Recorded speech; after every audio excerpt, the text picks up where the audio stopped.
अब हम बात करेंगे position of the kidneys. Initially जो हमारी किडनी होती है वो पेल्विक रीजन में होती है और लेटर ऑन वो मूव करती है क्रेनियली या फिर हम बोल सकते हैं अपवर्ड्स।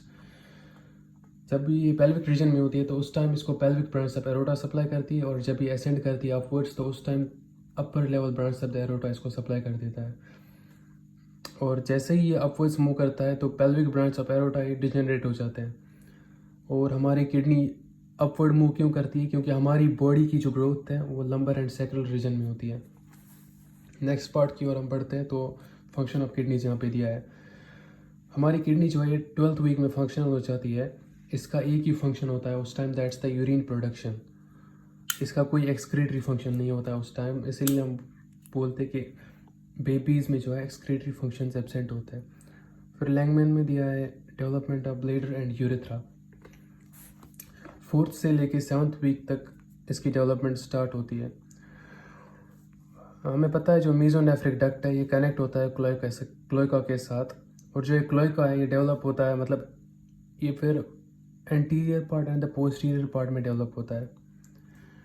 एंटीरियर पार्ट जो है वो यूरोजेनिटल साइनस बना देता है और जो पोस्टीरियर पार्ट है वो एनल कैनाल बना देता है। इनके दरमियान एक सेप्टम, ये जो है सेप्टम यहाँ पे एक डेवलप होता है जिसको हम यूरोजेनिटल सेप्टम बोलते हैं, या फिर उसका दूसरा नाम भी यूरोरेक्टल सेप्टम बोलते हैं। और यूरोजेनिटल सेप्टम जो है इसके आगे मतलब टिप एक होता है जिसको हम बोलते हैं पेरिनियल बॉडी। पेरिनियल बॉडी पे बहुत सारे पेरिनियल मसल्स अटैच होते हैं। तो अभी ये यूरोजेनिटल साइनस जो है इसके 3 पार्ट्स होते हैं, upper part, middle part and lower part. जो अपर पार्ट होता है वो सबसे लार्ज होता है और वहाँ से यूरिनरी ब्लैडर की डेवलपमेंट होती है। जो ये अपर पार्ट होता है ये कनेक्ट होता है टू द अम्बिलिकस थ्रू एलेंटियोस। ये इसके थ्रू एलेंटियोस के थ्रू ये कनेक्ट होता है टू द अम्बिलिकस।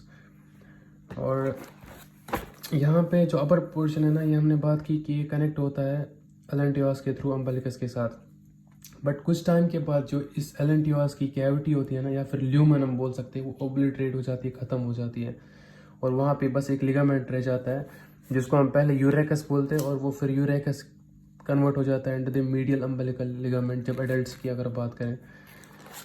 तो उसके बाद दूसरा पार्ट जो होता है, सेकेंड पार्ट, वो prostatic and membranes part of urethra बना देता है।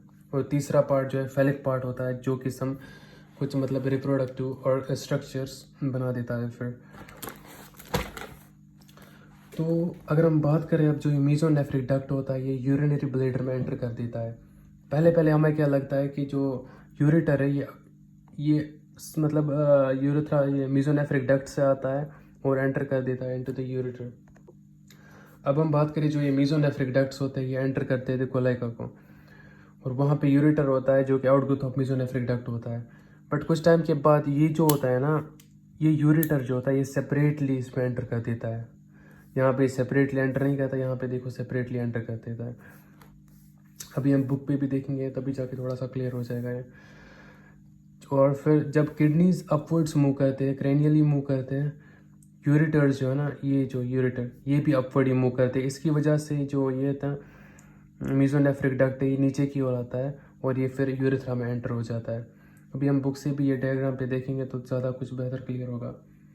फिर अगर हम ब्लैडर की बात करें तो उसमें जो म्यूकोसा होता है, हमें पता है जो ब्लैडर में हमारे पास 2 चीज़ें होती हैं, एक तो यूरेटर होता है, दूसरा मीजोनेफ्रिक डक्ट होता है। इन दोनों का जो है मीजोडर्मल म्यूकोसा होता है। बट कुछ टाइम के बाद ये मीजोडर्मल म्यूकोसा जो है एंडोडर्मल नेचर में कन्वर्ट हो जाता है। सेम थिंग अगर हम यूरेथ्रा की बात करें उसमें इनसाइड होता है, आउटसाइड होता है। जो इसका इनसाइड वाला होता है पोर्शन होता है वो एंडोडर्मल ऑर्गन होता है, और जो आउटसाइड वाला पोर्शन है वो विसरल मेसोडर्म होता है।